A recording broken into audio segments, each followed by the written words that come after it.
No faltará que va a decirme, por favor, me puede mandarle buena. Pero esta es tu semilla, esta es tu siembra y siempre queremos mostrar qué se hace con el dinero para que la gente, en este caso es una pareja joven, pero a veces hasta son de más edad y siempre es un empujón. No le cambia la vida a nadie, pero caramba que se las hace un poquito más sencilla. Esto es Iglesia y el aplauso va para ustedes y a los que están del otro lado de la pantalla que siempre nos ayudan a sembrar y a ser parte. ¿Están listos? Diga conmigo, estoy listo.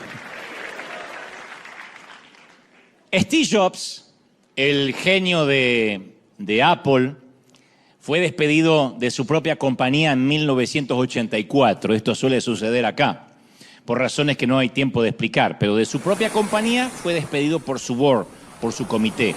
Cuando se desmoronaron las acciones en la bolsa, años después de la compañía, fue recontratado. En la compañía que él había fundado fue recontratado en 1997. Su biografía, una de las tantas, cuenta cómo fue su reingreso al ver la multitud de productos que Apple estaba creando durante su ausencia. Tenían un montón de productos, cerca de más de 300. Un Steve Jobs que todos recuerdan que entró descalzo, con su jean azul, su camiseta negra, se acercó a una pizarra blanca, dibujó un cuadrado y lo dividió en 4 subcuadrados. En uno escribió escritorio y junto a ese escribió móvil. En el cuadrado inferior puso música y en el último puso táctil. Y luego se dirigió a los ingenieros y le dijo, hagan un producto Apple para cada cuadrado y olvídense del resto de los productos. Entonces, para el recuadro que decía escritorio, diseñaron la MacBook o la iMac, que es la computadora de escritorio portátil. Para el recuadro que decía móvil, diseñaron el iPhone, los celulares. Hoy nos puede faltar papel higiénico, pero nunca el celular. Para el que decía música, diseñaron el iPod.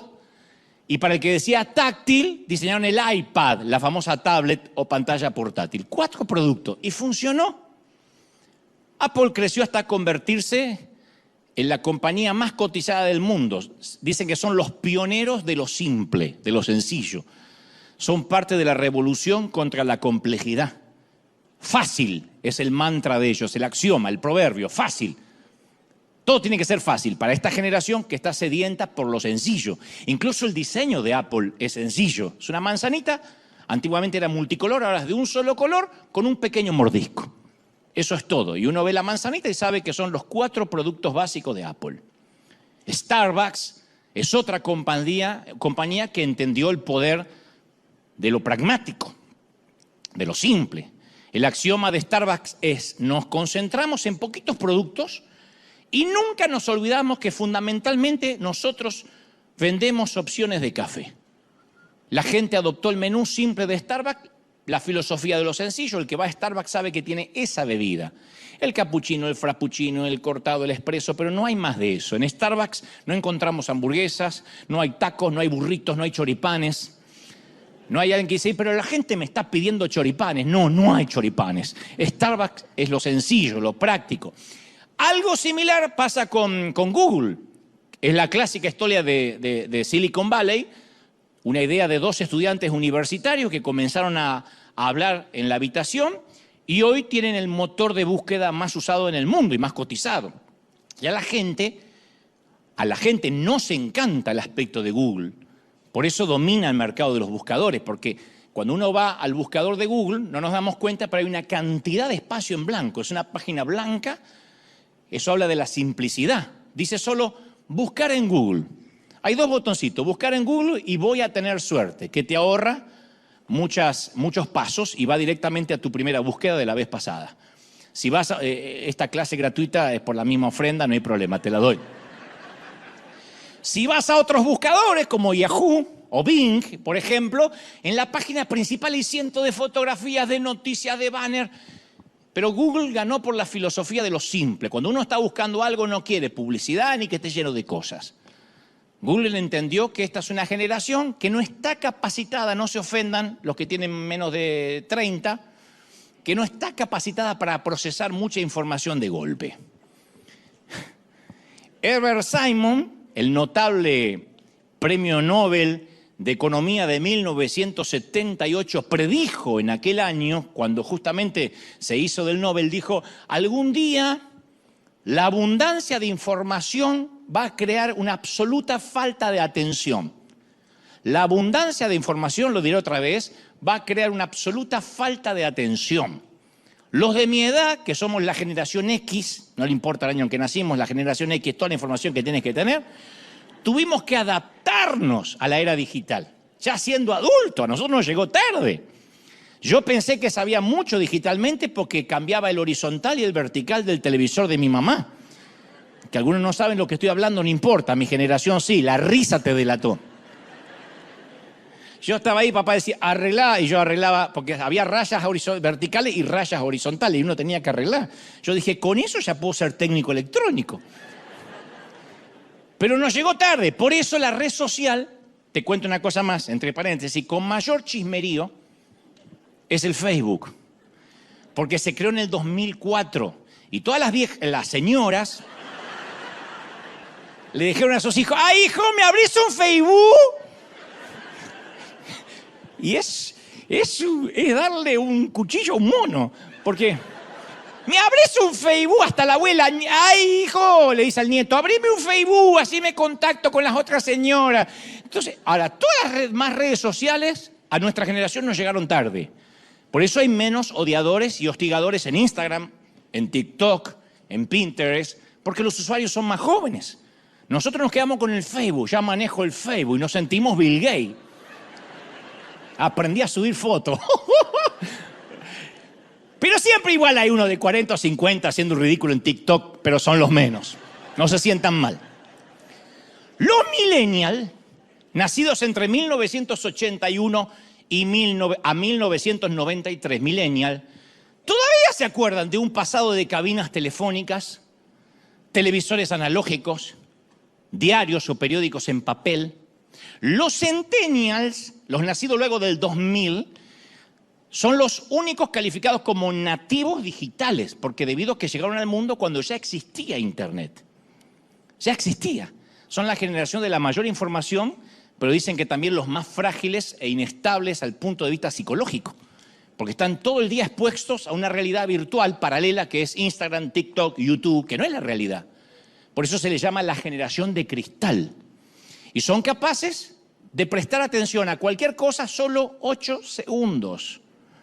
Los que nacieron en el 2000 para acá, más de 8 segundos, no tenés la atención. Lee mensajes cortos, sencillos, con muchos emoticones. Si no tiene muchos emoticones y muchas caritas, no lo entienden. Los que nacieron a partir del 2010, que ya tienen nombres, la generación alfa, nacieron 100% en la era digital. Y se cree que solo pueden prestar atención durante 3 segundos. O sea, a tu hijo le tenés que hablar 3 segundos y lo perdiste. Por eso nuestra generación, la generación X, puede disfrutar un tráiler. El tráiler es el avance de una película que dura 1 minuto y lo disfrutamos a ver de qué va la película. Nuestros hijos solo asimilan lo que se llama un teaser, que dura solo 12 segundos. 12 segundos y saben el argumento de la película. Eso es un don. Porque yo miro 1 minuto y digo, y ellos 12 segundos y ya saben. No es que está el antiguo villano, pero que no es el mismo, y este es un superhéroe que a la vez se junta con el universo del otro. Todo eso en 12 segundos. Yo no alcancé a ver el logo, no sé lo que dijo. Nuestros nietos no van a soportar ver un teaser. Porque lo simple está cada vez más de moda. Lo complejo forma parte del pasado. Al menos no se usa más. Y resulta irónico que debido a un mundo que se ha vuelto cada vez más complejo, la gente está sedienta más de cosas simples. Porque la cantidad de información que disponemos está en continuo incremento, continuamente. El resultado de eso es un mundo complejo, complicado, con vidas atiborradas, demasiado congestionadas.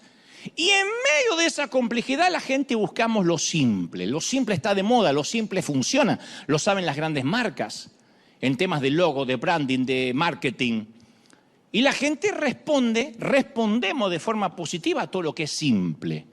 A un mensaje simple, a un orador que habla de manera sencilla, a un político que transmite sus políticas o sus gestiones de gobierno de manera sencilla, entendible, porque la congestión de ideas, la congestión en la vida en general apesta cada vez más, no nos gusta.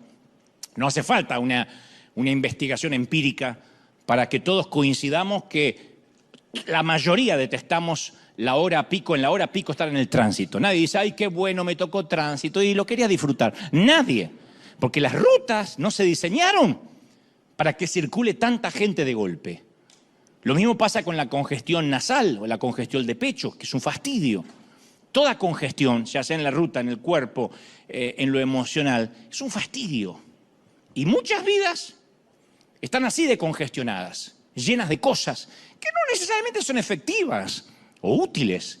Entonces hablamos que hay un montón de gente que no puede avanzar y semana tras semana, año tras año, mucha gente está igual, congestionada en la vida, lleno de cosas, con una agenda sobrecargada, pero que no llega a ningún lado. Es como un hámster dando vuelta en la ruedita.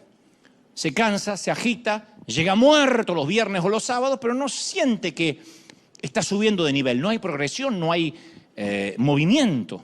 A mí me sorprende con gente que después de muchos años no cambian nada, está siempre igual. Ahora me tocó ir a Argentina hace poco, me encontré con algunos amigos de años y están iguales. Y algunos me sorprenden porque algunos crecieron, se educaron, leyeron. Pero después me encontré con otro que hace 30 años era bobalicón, necio y cretino. 30 años después solo se perfeccionaron los tres. Sigue siendo lo mismo. Yo no puede ser. Es la misma persona, no cambió. 3 décadas y sigue igual. Y me dicen a mí a veces como una acusación, ¿no? Como un sesgo inclusive de que perdí la humildad o la sencillez. Me dice, ya no sos el mismo de antes. ¿Cómo cambiaste, Dante? Más vale que cambié. Gracias a Dios que cambiamos. Gloria a Dios que me siento menos idiota, menos canalla, más sabio, más joven. Pero algunos hacen de su intransigencia, de su inflexibilidad, una virtud. Dice, yo nunca cambio. Y se jactan de ser iguales hace 20 años, hace 30 años. Eso describe la anatomía de la estupidez. Gente que dice, yo no cambio. ¿Cómo que no cambio? Uno tiene que cambiar. Uno no puede criar al cuarto hijo igual que al primero. En desmérito, pobrecito del primero, pero uno está aprendiendo a ser padre. Cuando ya uno, y de ahí la frase, y es que el quinto, el sexto hijo te agarró cansado. No, es que uno aprende a ser más paciente, más tolerante. El primero tenía todas las reglas, le exigíamos todo. Estaba haciendo el servicio militar, pobrecito, estaba en el Army el primero. El último hace lo que quiere. Y el primero se suele quejar. A mí no me criaron así, porque estábamos aprendiendo, porque estamos cambiando. La vida nos va cambiando. Y no querer cambiar, ser intransigente, es una torpeza del alma. Yo leía hace poco un estudio, que creo que te lo conté, un estudio médico que reveló lo difícil que es el cambio para nosotros los seres humanos. Alrededor de 600.000 personas por año, solo en los Estados Unidos, tienen que intervenirse con un bypass coronario. 600.000 personas por año. Y luego de hacérselo, se le dice que tienen que cambiar su estilo de vida, porque el bypass coronario es una solución temporaria. Es como un atajo para que la sangre pueda circular. No es que le ponen un corazón nuevo, es un atajo. Es una arteria que puede la sangre circular como un desvío, pero es una solución temporaria. Entonces tiene que cambiar la dieta, tiene que dejar de fumar, si lo hacía, dejar de beber, empezar a hacer gimnasia, reducir el estrés, tener una vida libre de suegra, todo lo que hace que la vida sea mejor. En esencia, el médico le dice, cambia o te mueres, viejo. Y uno podría pensar que una experiencia cercana a la muerte le llama la atención de manera definitiva. Pero el 95% de los cardíacos no cambia. Y estudio tras estudio indica que 2 años después de la cirugía los pacientes no alteran nada de la conducta. Ahora que me hicieron el bypass vuelvo a fumar, dicen. Ahora que me hicieron el bypass, sigo teniendo la vida sedentaria. Y en vez de hacer cambio para vivir, eligen morir. El cambio es así de difícil. La mayoría de los pacientes cardíacos eligen no cambiar. El famoso Alvin Toffler, que escribió el revolucionario libro El Shock del Futuro, él dice, los analfabetos del siglo XXI no van a ser aquellos que no sepan leer ni escribir, sino aquellos que no puedan desaprender y reaprender. Desaprender lo que estaba mal y reaprender, cambios. ¿Qué es lo que continuamente decía Jesús? Oíste que fue dicho, mas yo digo. A Jesús lo llevan a la cruz, entre otras cosas, porque se atrevió a desinstalar lo aprendido para que pudieran asimilar lo nuevo. Yo sé que ustedes aprendieron esto a través de Moisés, los profetas, pero yo digo, escucharon ojo por ojo y diente por diente. Yo sé que les gusta todo, dejar desdentado al enemigo. Pero yo digo, el que te hiera una mejilla, tiene que poner la otra. Claro, iba cambiando lo que habían aprendido. Yo tuve que desaprender mucho en la vida y aprender otras cosas. Siempre comento que cuando yo tenía 20, podía comerme la señora vaca hecha cuádruple hamburguesa con doble pan y me mantenía delgado. Yo entraba a un McFrito y me comía una hamburguesa así, decía 2 de esas quiero. Nada, ni panza, ni nada. Hoy miro la foto de la mini hamburguesa de la cajita feliz y aumento 5 kilos. Yo solía romperme un brazo por la mañana, me lo vendaba, me subía a un avión y me iba de viaje a la tarde. Hoy me doblo un dedo y necesito 8 meses de recuperación. Y se ríen nerviosos porque les pasa. Me quedaba despierto hasta la medianoche para recibir el 1 de enero. Los 31 me quedo hasta las 2, 3 de la mañana. Hoy espero que se reciba solo, yo lo veo el otro día. Entonces, o aceptamos que estamos cambiando o nos morimos. Y me he dado cuenta que la mayoría de la gente, incluso dentro de las iglesias, opta por no cambiar, prefieren morir. En River, si tenemos algo a favor, es que pudimos leer el cambio que ocurrió en la humanidad durante la pandemia.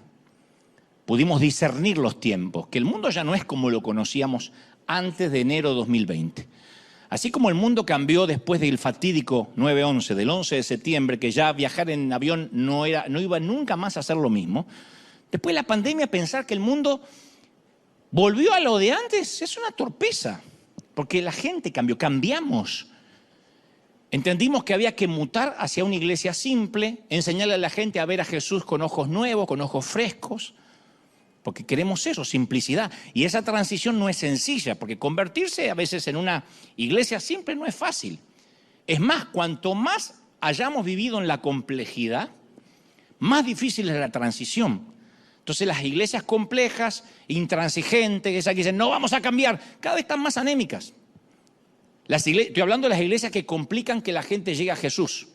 Esas son las que luchan por mantenerse a flote, las que ponen trabas continuamente. Y la gente dejó de ser tontas. Yo dije, alguna vez se acabó el silencio de los corderos. No podemos subestimar más a las personas. Entonces, en síntesis, las iglesias abarrotadas de actividades, de lleno de rituales religiosos, o están muertas o están a punto de morir porque no vieron que necesitamos sencillez, no cambiar la doctrina. Lo que estoy diciendo es que hay un montón de iglesias que están demasiado ocupadas como para darse cuenta de que hay que cambiar. Y están lejos de esa revolución de lo simple. En ninguna manera yo estoy sugiriendo, aclaro, que la simplificación sea un cambio de doctrina, sea un cambio de nuestras convicciones. En eso no transigimos. Lo que trato de decir es que todos los días todos experimentamos una sobrecarga de información. Y a medida que el mundo se achica por la globalización, las cosas se vuelven cada vez más complejas. Y en medio de todo ese ruido, en medio de todo el ruido y la agitación que tenemos la mayoría de lunes a sábado, en esa gran incertidumbre, ¿qué anhelamos? Lo simple, la sencillez de Jesús, la sencillez de las cosas de Dios. Porque las cosas son justamente frenéticas, alocadas, fuera de control, es que respondemos a lo simple. La complejidad de la vida hace que lo simple sea un bien preciado, algo que se anhela, algo que queremos validar. Entonces las iglesias simples, sencillas, sabemos eso de manera intuitiva. Y entonces implementamos un sistema dogmático simple, delineamos un proceso sencillo para alcanzar a las personas. Aquí la gente dice, ¿qué hago para pertenecer a River? Venir. Y me quiero bautizar, ¿qué hago? ¿Bautizaste? Y dicen, ¿pero cómo? ¿No le meten un curso de 6 meses? Pero no, porque la sencillez de acercarse a Jesús es lo que hace que podamos crecer. Y esto no es alivianar, esto no es aguar lo que creemos, porque si hay alguien que es simple, Jesús es el primer revolucionario de lo simple.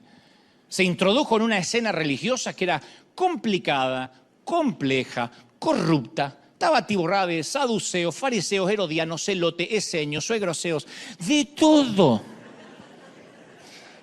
Y él no se manejó con esas reglas, no soportó la hipocresía.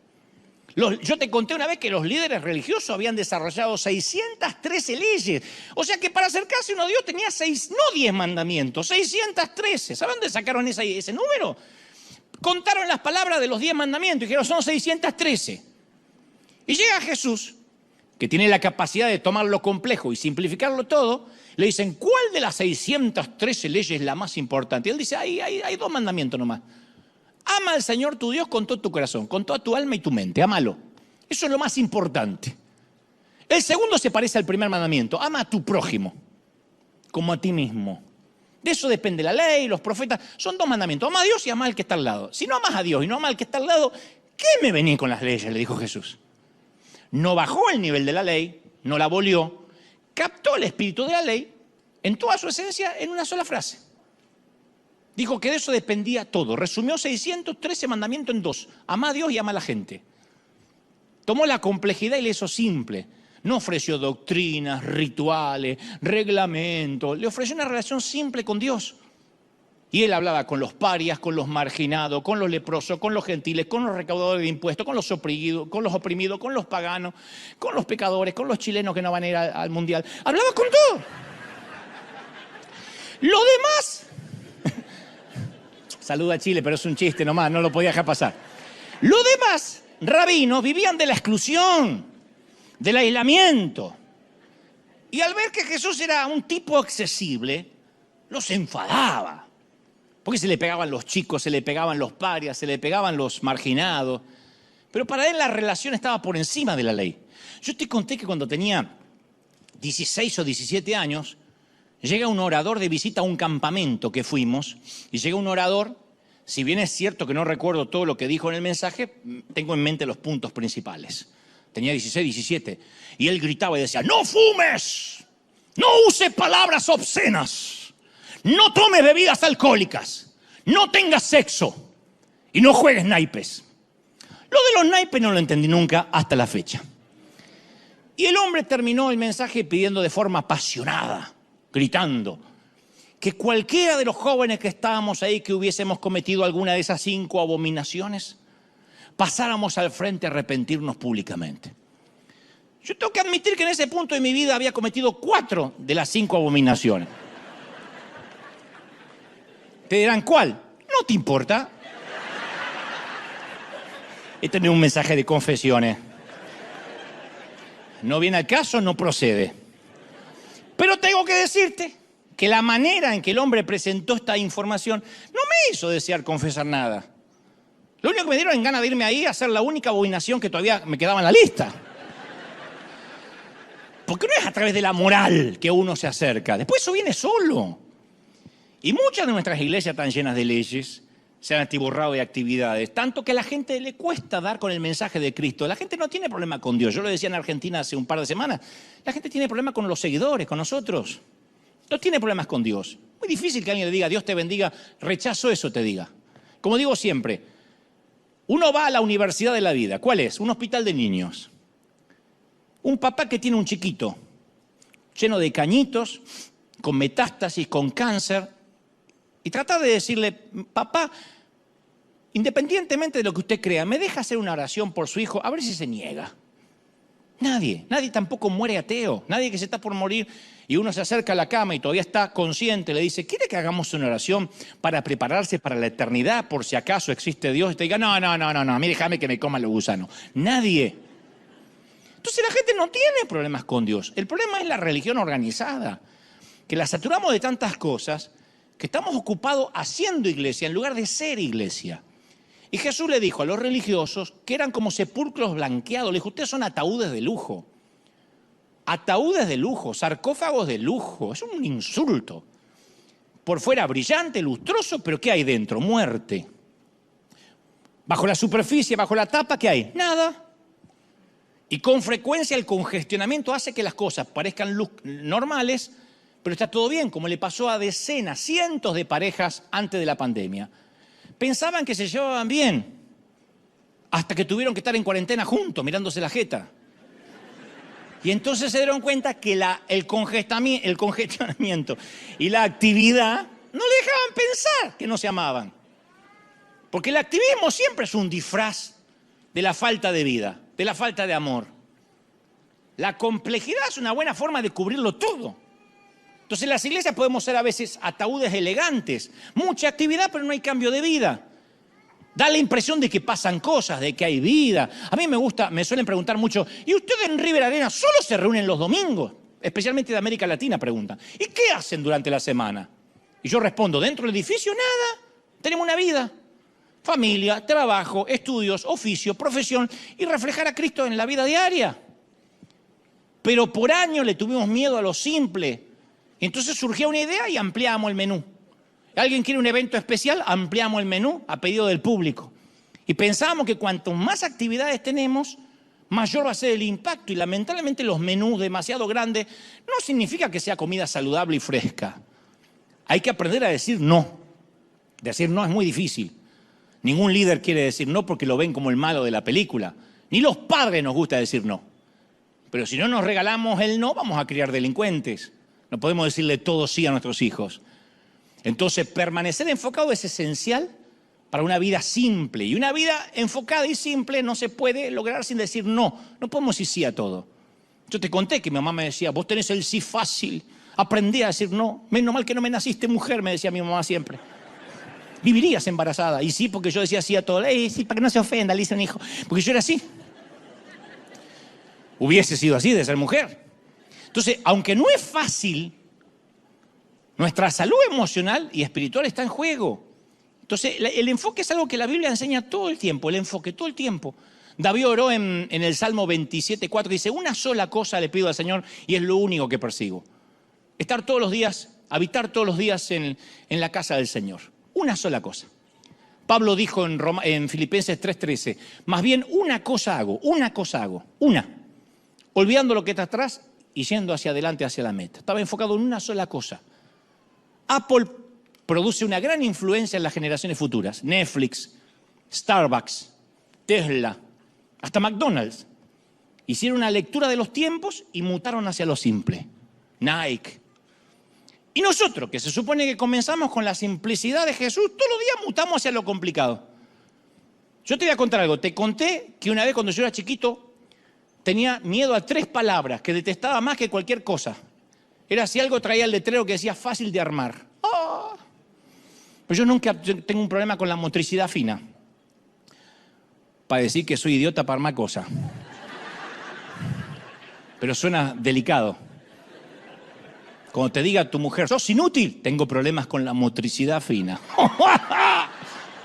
Queda como una patología. Yo nunca pude armar nada. De verdad, de corazón. Armé un rompecabezas cuando era chiquito que tardé 7 años y me puse feliz porque decía en la caja de 1 a 10 años.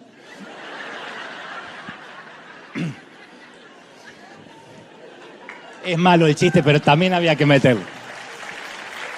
En nuestros países, la pestaña A, en nuestros países, una crítica, de México para Tierra del Fuego, la pestaña A nunca encaja en la ranura B, nunca. Porque en nuestros países, yo creo que el que prearma esas cosas dice, por lo poco que me pagan, voy a hacer que nada encaje y que el modular le quede como la Torre Eiffel de por vida. Por eso yo sostengo que el infierno se parece a Ikea. Yo siempre lo dije. No tengo base bíblica para esto, pero para mí el infierno es como Ikea. Me miran raro, yo no me meto con tu idea del infierno, vos no te metas con la mía, es mi creencia. Yo creo que uno llega al infierno y Satanás te dice, ármese su propio infierno. Y ese es el infierno. Pero algo a favor de Estados Unidos. Cuando llegué acá, descubrí que si estás haciendo fuerza y la ranura A no encaja en la B, es porque lo estás haciendo mal. Porque aquí todo está pensado para que sea simple, sencillo. Si estás haciendo fuerza como en Tijuana, como en Buenos Aires o como en Caracas, es porque está mal. De donde venimos el proverbio es, ¿para qué la vas a hacer fácil si la podés hacer difícil? Y esto aplica para cualquier trámite del Estado en nuestros países, cualquier trámite estatal, hagan memoria. En Argentina un día quise renovar el pasaporte, morí en el intento, abandoné el 5.º día en la 6ª ventanilla, dije hasta acá llegué, no viajo más. Me agarró una burócrata, empleada pública, me sacó las ganas de vivir, me vampirizó, me drenó, me dejó así como un perrito atropellado, yo no... Tiene que llenar estos 10 formularios y presentarlos de 6 a 1 en ayunas con la primera orina de la mañana. junto al certificado analítico de sus estudios secundarios y si puede una muestra de materia fecal y un libre de deuda impositivo que tiene que pedir en el juzgado de la capital federal y después pida una cita personal en el registro civil de la provincia los martes y jueves de 7 a 9 después de hacerse el análisis de próstata. Voy a decir, no, yo hasta que llegué. Basta. No viajo más. Me sentí culpable por estar respirando frente a ella. Me secó como una pasa de uva, me chupó las ganas de vivir. Sin embargo, la simplicidad ha hecho que hoy podamos hacer trámites en línea, sin movernos de casa. Por eso mismo, insisto, la complejidad de la iglesia y de la vida tiene un costo muy alto. Necesitamos hacer un viraje hacia lo simple en todo. En muchas iglesias ya se habló demasiado. Ya no hay más discurso que valga. Se trata de entrar en acción. Por eso Arjona suele cantar la iglesia, se lleva en el alma y en los actos. Y no te olvides, hermanos míos, que Jesús es verbo, no sustantivo, dice él. Jesús es verbo, no sustantivo. No solo le canta a la celulitis y a la grasa abdominal. Hasta Nike tiene una gran teología. Dice, solo hazlo. Entonces, hay momentos que uno tiene que negarse a ser un burócrata religioso e implementar un proceso simple que haga avanzar a las personas hacia una transformación real. La otra alternativa es continuar siendo intransigentes, obstinados, dogmáticos, pero anémicos. Entonces, cambiar o morir, esas son las opciones. Tenemos que cambiar o morir. ¿Qué impide que yo sea bautizado? Le dijo el eunuco a Felipe, nada. ¿Qué impide que yo me acerque al Señor? Nada, deja tus cosas y sígueme. ¿Cuándo hubo una lista de requisitos? Que después vienen. Porque cuando uno se enamora de Dios, hay cambios que vienen de manera natural. Yo hace un par de semanas estuve, como te dije, en el Luna Park en Buenos Aires y todo el mensaje o la conferencia se redujo a que el público pensara cómo estaba viviendo su vida, de qué manera la estaban viviendo. No si hay vida en el más allá, sino si esto que tengo es vida. Y una de las cosas que me hacen sentir pleno es que Dios me prestó los oídos de la gente cuando tenía yo 19 años, que empecé mis primeros pininos, mis primeros palotes como orador. De lo único que me arrepiento es de no haber comenzado antes. Salomón escribe en Eclesiastés sabiamente, dice, palabras con cierta ironía, dice, acuérdate de tu Creador en los días de tu juventud, antes que lleguen los días malos y vengan los años en que digan, no encuentro placer alguno en mis años de juventud. Los desperdicié, los tiré. O sea que Salomón es el gran simplificador, el que ayuda a simplificar la vida. Me encanta cuando él dice en Eclesiastés, dice, un día, hablando esto de la vejez, dice, un día temblarán los guardianes de la casa. Describiendo a los ancianos que tiemblan, describiendo el temblor que vamos a tener todos de manera natural, no necesariamente porque tengamos Parkinson. Dice, y se encorvarán los hombres de batalla. Todos nosotros en algún momento nos vamos achicando. Nando va a desaparecer. ¿Y Nando? No, ¿murió? No, se encorvó. Porque mi papá se fue achicando. Mi papá, yo cuando lo conocí era gigante. Cuando antes de morir era chiquitito. Dice Salomón, se van a detener las molenderas por ser tan pocas. Las molenderas, está hablando de la pérdida de los dientes. Cuando cada vez haya menos sillas en el comedor. ¿Se entendió la metáfora? Dice, se irá, fíjate vos la poesía de Salomón, dice, se irá disminuyendo el ruido del molino. Las aves elevarán su canto, pero apagados se oirán sus trinos. Que habla de la pérdida de la audición que viene con la vejez. Que es algo maravilloso cuando alguien está casado con alguien que no quiere, porque los viejos ya no la escuchan más a la vieja. Te estoy llamando. Yo no sé, no escucho, dice él.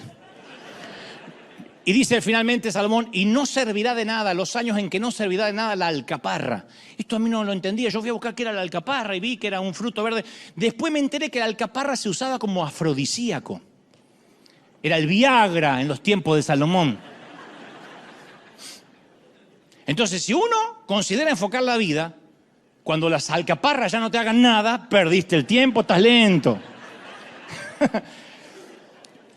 Y voy a terminar regalándote dos historias maravillosas que incluyen dos palabras que resumen lo simple, la simplificación. Gracias y suficiente. Esas son mis dos palabras favoritas en esta temporada de la vida. La primera tiene que ver con aquella vez que me tocó ir a Uganda, a Nyanga, África. Uno de los días, no recuerdo si era jueves o viernes, tuvimos una reunión en una suerte de cobertizo de hojalata cerca de un sembradío de maíz. Los instrumentos eran bastante viejos, algunas de las guitarras no tenían todas las cuerdas, pero todos los ugandeses cantaban, celebraban, gritaban, un griterío, pero lo hacían con un fervor. Y el que dirigía la reunión preguntó si alguien tenía un motivo de agradecimiento a la grey, a la congregación. Y una señora con un enorme pañuelo en la cabeza de muchos colores levantó la mano y dice: ¡sí! Dios ha sido bueno conmigo. Obviamente lo hacía en su idioma y me traducían, ¿no? Dice: durante 3 meses oré por unos zapatos. ¡Y miren! Y levantó su pierna para que pudiéramos verle el pie. Y tenía un zapato ordinario y gastado que cubría su pie. Y él dijo: él me dio los zapatos, 3 meses orando. Dios es tan bueno. ¿Cómo podemos dudar de la bondad de Dios? Y los ugandeses aplaudieron, victoriaron. Y yo quedé devastado. Me quedé atornillado ahí, porque en toda mi vida jamás tuve que orar por unos zapatos, ni siquiera cuando en mi familia éramos muy pobres. Y mucho menos le había dado gracias a Dios por los muchos zapatos que alguna vez tuve. Entonces descubrí que parte de la simplicidad de la vida es estar agradecido por las cosas más sencillas que a veces damos por sentado. Primera de Tesalonicenses 5:18 dice: den gracias a Dios en toda situación. Efesios 5:20 dice: dando siempre gracias a Dios el Padre por todo. Entonces se me ocurrió que lo más importante no es nuestra doctrina, ni nuestras liturgias, sino el agradecimiento. Eso es lo que nos conecta con la sencillez. Porque cuando se va el agradecimiento empieza el sentimiento de derecho. Yo me lo merezco y acá que me dan, acá me merezco. Y cuando uno cree que la vida transita por los rieles del derecho, uno se hace un canalla, un torpe, un imbécil. Cuando uno deja de ser agradecido empieza a reclamar derecho. Pero el agradecimiento es un acto de subversión contra un mundo cada vez más complejo donde nadie agradece nada. Duele. Nosotros amueblamos